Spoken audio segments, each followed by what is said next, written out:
So what was your second rock bottom? So,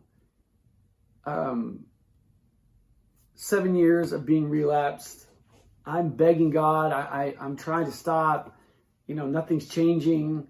And now I have a kid, and my son Jacob at the time is 2.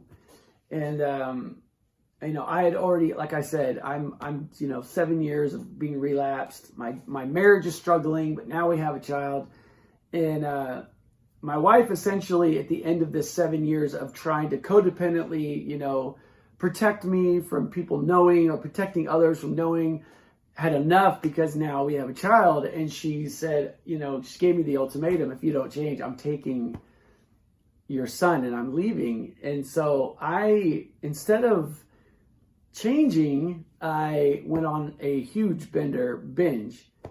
And I went out and I didn't have connections to find meth, which was my drug of choice. I knew that going through the hood and finding people selling crack on the street was a faster way to find dope, to get high. And so that's what I did. And for 3 days, I smoked crack in a hotel room. And on the river, I got covered in poison oak.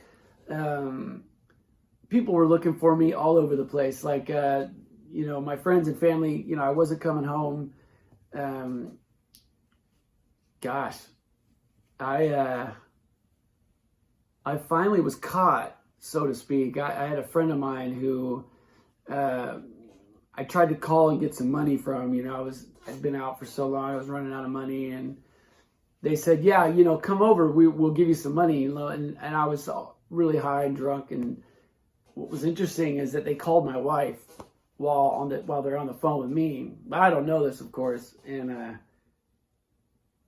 she beats me to the house and is hiding in the bedroom. So I pull up, and they're like, hey, once you come in, but I feel a little suspect, but then I just want the money. I don't care anymore, like I said, and my wife's taking my son. I'm in that place where I don't care if I live or die. And there's my wife, and she grabs me by the wrist.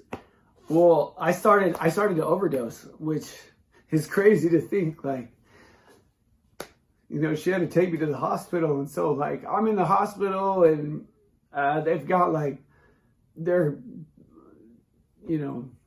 trying to save my life. And so it was it was rough.